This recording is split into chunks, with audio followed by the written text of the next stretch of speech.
Vamos ver um pouquinho da função exponencial. Vamos ver como que ela funciona, como ela é definida e como esse crescimento é feito na prática. Vamos fazer algumas comparações também com outras funções para a gente entender melhor como isso funciona. Bom, primeiro a definição. A função exponencial ela possui a seguinte regra: f de x é igual a a elevado a x ou simplesmente y é igual a elevado a x. Uma vez que o f de x e o y são, na verdade, a mesma coisa. O valor de a é um valor interessante que a gente tem que perceber que esse a não pode ser de forma alguma zero, né? Porque não faz sentido, e ele também tem que ser diferente de 1. Né? Esse A tem que necessariamente ser diferente de 1. E aí, a função ela assume um crescimento exponencial, um termo bastante utilizado ultimamente. Né? Vamos tentar explorar isso aqui um pouquinho mais depois. O que seria esse crescimento exponencial? É quando a taxa de crescimento de um valor não depende de uma constante exponencial fixa. O que significa isso? Constante exponencial fixa. Eu mostro para vocês.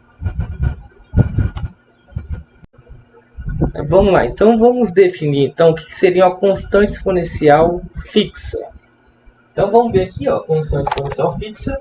Sempre quando a gente tem esses expoentes fixos, valores fixos que não vão alterar, por exemplo, aqui é sempre 2, aqui é sempre 3, aqui é sempre 2, aqui nesse caso é sempre 1, né? Esses valores não se alteram. Então, a potência é fixa. Então, nesse caso, eles não tratam de funções exponenciais. A função é exponencial, portanto, quando a gente tem um valor aqui em cima, um valor que vai se alterar. Ou seja, esse x aqui de cima, lá do expoente, lá da potência, ele vai sempre se alterar. Né? Ou seja, vamos pegar um exemplo aqui. Vou ter esse valor de x pode ser 0, 1, 2, 3, 4, até 10. Né? Então, quando x é 0, 2 elevado a 0 dá 1. Né? Todo mundo elevado a 0 dá 1, é só para dar uma relembrada. 2 elevado a 1 dá 2, 2 elevado a 2 dá 4, 2 elevado a 3 dá 8, 2 elevado a 4 dá 16. E aí eu fiz isso até chegar a 10, porque 2 elevado a 10 dá 1024. Né? Bom, fiz esse outro exemplo aqui lado a lado com esse, porque esse trata de uma função exponencial e esse já trata de uma função afim. Ok? Bom, então o que acontece com essa função afim? Nos primeiros momentos, vamos fazer os cálculos aqui. 50 vezes 0 dá 0, 0 mais 10, 10. 50 vezes 1 é 50, 50 mais 10, 60. Primeiro multiplicando, depois somando. 50 vezes 2 dá 100, 100 vezes 10, 110. 50 vezes 3 dá 150, 150 mais 10, 160. 50 vezes 4 dá 200, 200 mais 10, 210. Reparem os valores do y de cada uma dessas funções que eu coloquei para vocês. Todos os valores do y dessa função são menores que todos os valores do y dessa outra função. Lembrando que uma representa a função exponencial e a outra representa uma reta. Né? Agora, observe o valor 10. Para quando x é igual a 10, o valor do y nessa função será 2 elevado a 10 igual a 1024. Agora olha para essa. Para x igual a 10, 50 vezes 10 dá 500, 500 mais 10, 510. O que aconteceu? Essa função é muito maior do que essa para quando x é igual a 10. Ou seja, ela ultrapassou imensamente. Né? O que significa que essa função exponencial ela tem a característica de um crescimento muito mais rápido que uma função linear retilínea, né? Que é o caso que a gente tem aqui de uma reta. Ok? Bom, repara que aqui eu tenho três gráficos, né? O f de x, que eu representei pela linha vermelha aqui, o f de x vermelho, né? O f de x azul, que eu representei pela linha azul, e o f de x verde, que eu representei pela linha curva, aí nesse caso, né? Um pouco mais curva que essa linha azul, pela linha verde. Né?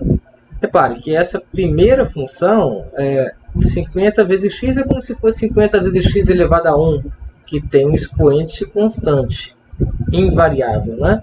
Essa outra, x elevado a 3. Potência também, o expoente ali também é constante, ele vai ser sempre igual a 3. O que vai variar é a base, e nesse caso o que vai variar é um valor também que está na base. No caso da função verde, 2 elevado a x, é um exemplo que a gente tratou alguns valores numéricos anteriormente. E repare, olha o que acontece aqui. Ó. A função verde ela começa bem menor que todas as outras, tanto a azul como a função vermelha. Mas chega num certo momento que essa função verde ela assume valores muito maiores que a função azul e vermelha. Né? Olha só, ela começa bem pertinho do gráfico x aqui. Ó. Depois ela dá uma alavancada enorme. Né? Essa é exatamente a característica da função exponencial. Né? Então, visto do gráfico, dá para você ver o quão ela acelera em relação às outras. Né? Então, desse ponto para lá, ninguém mais pega ela, ninguém mais segura. Então, é uma função que nós chamamos de exponencial exatamente por isso. Ok? Então, vamos dar uma olhada agora no crescimento ou decaimento exponencial. Para ser considerado crescimento exponencial, termo bastante utilizado ultimamente, o A deve assumir valores cada vez maiores que 1. Ele não pode ser 1 exatamente pela definição. Né? Então, os valores que o A deve assumir serão ou devem ser maiores que 1. Caso contrário, será considerado o decaimento exponencial. Ou seja, o decaimento vai acontecer quando os valores do A estão entre 0 e 1. Né? Por exemplo, aqui 0,5. Então, vamos ver. Decaimento exponencial porque o A, né, seria nesse caso aqui 0,5 elevado a x. Né? Então, nesse caso, os valores do A, do x, vão diminuindo e mesmo assim os valores do y vão crescendo. Né? Nós chamamos de decaimento exponencial quando isso acontece. Já o crescimento exponencial, termo bastante utilizado ultimamente, à medida que os valores vão crescendo, né, os valores do x vão crescendo, os valores do y também vão crescendo exponencialmente. É um termo bastante utilizado. Né? Para ilustrar melhor essa ideia da função exponencial, eu vou fazer com que a gente imagine aí que a gente tem uma pessoa que esteja infectada com um vírus qualquer aí, né? Vamos supor que seja o Covid-19, que é o que a gente está vendo no momento. Vamos supor que inicialmente uma pessoa esteja infectada e essa uma pessoa transmita esse vírus para outras 3 pessoas. Inicialmente, né? E aí no segundo momento, cada uma dessas 3 pessoas que forem infectadas transmite esse vírus para mais 3 pessoas. Né? Cada uma dessas pessoas transmita para mais 3 pessoas. E aí, nesse caso, no primeiro momento eu tenho uma pessoa infectada, no segundo momento eu tenho 3 infectadas, depois já tenho 9 pessoas infectadas. Né? Então, essa é a ideia da exponencial. Nesse caso aqui é base 3. 3 elevado a 0 dá 1, 3 elevado a 1 dá 3, 3 elevado a 2 dá 9, 3 elevado a 3 dá 27, seria o próximo. Né? E aí o somatório de todos esses indivíduos seria o que iria determinar o crescimento exponencial. Né? A quantidade de indivíduos infectados aí nesse caso. Ok? Então, significa que o crescimento exponencial ele depende da base para que essa curva seja maior ou não. Né? Aqui no caso a base é 3. Quanto maior for a base, maior a quantidade de indivíduos que vão se infectar. Se fosse uma base 4, 4 elevado a 0 dá 1, 4 elevado a 0 teria 4 elevado a 1 teria 4 indivíduos infectados aqui, 4 elevado a 2 já teria 16 aqui. Então a curva teria uma crescente um pouco maior em relação a essa com base 3. Então o que faz com que a curva cresça rápido ou não é exatamente essa quantidade que a gente tem na base. Né? Em termos de Covid-19 nesse caso, é exatamente essa que é a preocupação maior, né? Que essa curva cresça muito rápido.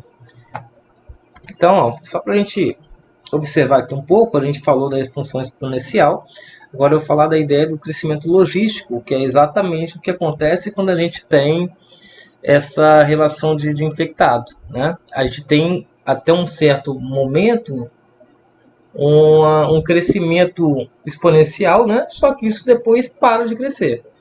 Quando a população toda está infectada, a gente atinge a capacidade de suporte, que é o total de população, o tamanho da população, né? No nosso caso, a gente tem a nossa população aí, brasileira, em torno de 217 milhões, mais ou menos. A gente vai precisar esse dado agora mesmo, né? Mas, então, significa que para essa curva chegar nesse ponto aqui, significa que todas as pessoas do Brasil foram infectadas, ok? A tendência é atingir o máximo, né? O máximo é que todo mundo se contamine. Essa é a ideia, né? Bom, para que esse crescimento não ocorra tão rápido, eu tentei buscar aí o que disseram alguns especialistas e entender de fato o que acontece, né? E como frear o crescimento dessa exponencial, ou seja, diminuir aquela base que vai aumentando a cada momento. E aí, quando você diminui a base ali da exponencial, você obtém um número um pouco menor, né? Que é a ideia, né? A gente diminuir a aceleração para aumentar o tempo para que a gente consiga fazer com que as pessoas sejam atendidas no hospital sem aglomeração, sem comportando essa quantidade de pessoas que vão precisando se hospitalizar. Então, para a gente entender isso melhor, vamos entender aqui como parar um vírus com crescimento exponencial. Aí a resposta já não existe, né? Porque a gente não para, na verdade a gente desacelera esse crescimento exponencial. E desacelerar é exatamente diminuir aquela base do valor, né? E esse crescimento, consequentemente, ele vai ter um tempo maior para acontecer. Então, vamos ver aqui que alguns especialistas disseram. Teve uma entrevista no site do Terra que eu peguei aqui, eu achei interessante. E eu peguei um trecho interessante. Para conter a Covid-19, o isolamento deve durar ao menos 2 meses. Isso foi falado em março, né? Depois vocês dão uma olhadinha, se vocês quiserem, eu vou disponibilizar para vocês. Ainda no trecho, medida necessária para tentar evitar quebra do sistema de saúde, defende os especialistas. Ou seja, essas medidas de isolamento são necessárias para 2 meses, nesse caso, né, no dia da entrevista. Dizia então que essas medidas eram necessárias para conter o crescimento dessa curva. E a ideia de conter ou aumentar o tempo de crescimento da curva, era exatamente para que toda essa população conseguisse ser atendida nas redes de hospitais aí do nosso país. E ele completa a informação dizendo que o fim da pandemia, né, só deve ocorrer quando 70% da população tiver sido infectada e curada. Ou quando tivermos uma vacina, que é o que a gente espera, né? Que essa galera não seja infectada e que a gente descubra antes aí uma vacina. E aí a população total do Brasil, eu coloquei aqui para vocês visualizarem, 217.150.208 pessoas. E os 70% disso, que foi falado aqui nessa reportagem, equivale aproximadamente a 152.005.145 pessoas. E aí, para ficar interessante a introdução da ideia da função exponencial, e para ficar um pouco mais didático a ideia aqui, né?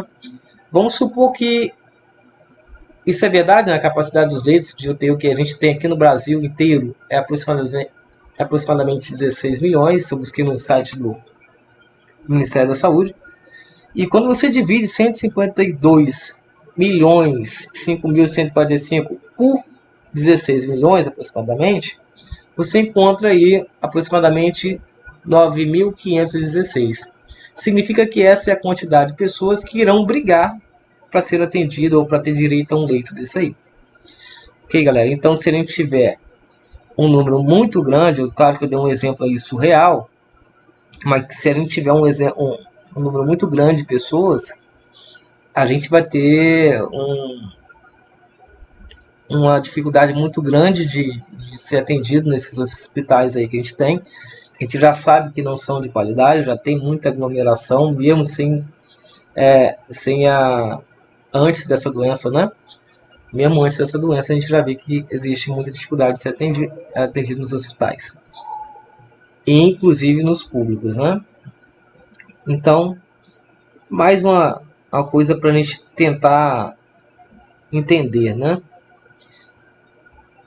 E aí, vou falar um pouquinho das etapas da curva, né? O crescimento exponencial, a gente acabou de falar, acontece quando há o crescimento acelerado do número de novos casos da infecção. É o que a gente tende a tentar frear com as medidas de isolamento que foram faladas aí na lauda anterior. Saturação ocorre quando a epidemia alcança o pico de casos. Gente, pico dos casos parece ser uma coisa muito ruim, mas não. O pico dos casos acontece quando o número de pessoas curadas é igual ao número de pessoas infectadas. Isso é bom. Isso é o que a gente espera que aconteça para depois a gente obter esse terceiro caso aqui, que é o decaimento exponencial. Esse é o estágio em que a quantidade de pessoas que se recuperam da doença é maior do que as novas infectadas. Ou seja, nesse caso, você tem uma recuperação muito maior do que as pessoas que são infectadas, né? Então, se a gente não tiver a vacina, é nessa fase que a gente pretende chegar, ok? Decaimento exponencial. Aí, para a gente entender um pouco mais a ideia desse pico da epidemia, se a gente não tomar as medidas, ou se a gente tomar, ele vai acontecer de qualquer jeito, ele só não vai acontecer se a gente encontrar uma vacina. Mas considerando que a gente não encontra uma vacina, porque a gente tem um tempo muito curto o prazo de tempo é muito curto para os cientistas chegarem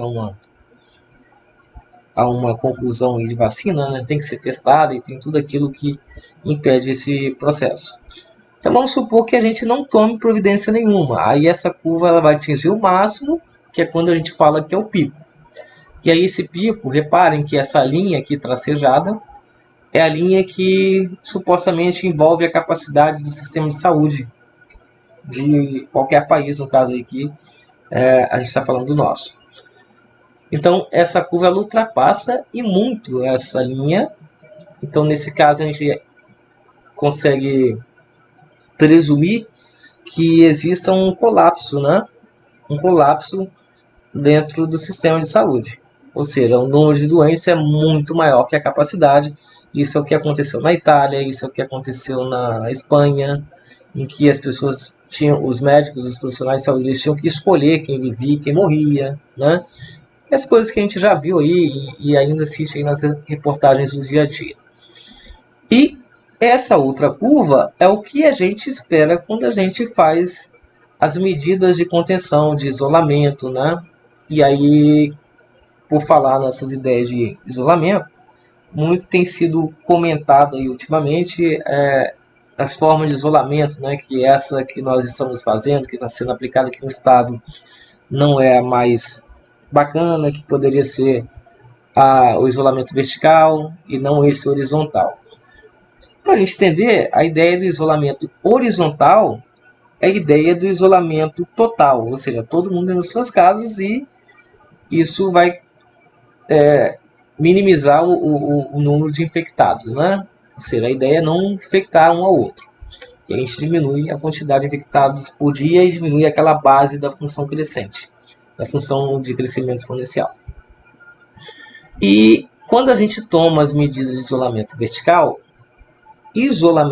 significa que só aquelas pessoas que estão no risco ali, né, na linha de risco, são os idosos, hipertensos, diabéticos, pessoas que já estão na linha de risco da doença, né? Só essas pessoas fariam isolamento. E aí a gente, leigamente, né, eu entendo que essas medidas não são plausíveis, até porque, por exemplo, se eu tiver dentro da minha casa uma pessoa que é hipertensa e eu não sou, eu vou trabalhar e vou voltar para essa casa. Ou a gente acha que a gente não vai ter contato com essa pessoa que vai ficar em casa. é uma coisa meio que surreal, né? Então, creio eu que a medida mais bacana a ser tomada é essa mesmo, horizontal, né? Isolamento horizontal. Bom, então é isso, gente. Eu espero que vocês tenham entendido a ideia da, da curva de crescimento exponencial, entender que o pico significa quando o número de pessoas infectadas é igual ao número de pessoas curadas, e que a melhor medida mesmo é quando a gente faz isolamento, beleza? Aí, só para concluir, eu vou mostrar mais ou menos como que está a nossa curva. Essa última... Eu fiz a última colocação aí na segunda-feira, né? E aí eu vim acompanhando, ó, desde o dia 5 de março. Foi o primeiro caso da doença aí, né? Não tinha nenhum curado ainda, logicamente, nenhum óbito ainda. E eu fui colocando isso... Eu fui colocando essas medidas aí até... Claro, falta colocar a INTA, né? Mas eu coloquei aí até...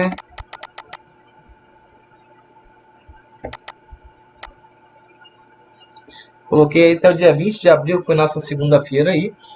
E nesse 20 de abril a gente tinha 212 pessoas infectadas, 236 pessoas que estavam curadas, né? E 34 pessoas que haviam falecido na segunda-feira.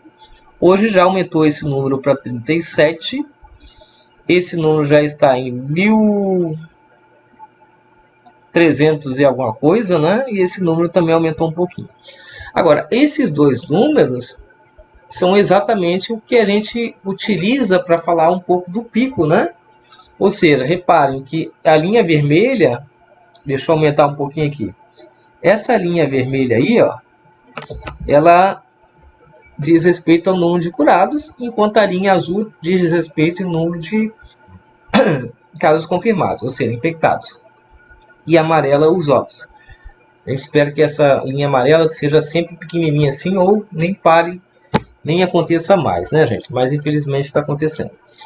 Então, o que a gente prevê é que esse crescimento aqui seja muito maior do que esse. Ou seja, esse diminua e esse aqui comece a crescer, né? Porque esse é o número, é o crescimento de pessoas curadas. Até o momento, ó, até esse momento aí da segunda-feira, que foi colocado aqui para vocês, o crescimento da curva azul está muito maior do que o crescimento dessa curva vermelha, tá, gente? O que é muito preocupante no momento, tá? Então, gente, é isso que eu queria falar para vocês. Espero que tenha sido bacana, que vocês tenham compreendido a ideia, né? Tentei ser o mais simples possível para que vocês entendessem mesmo de fato essa ideia da função exponencial, e ainda mais nesse momento que a gente está vivendo. Um abraço a todos, fiquem com Deus.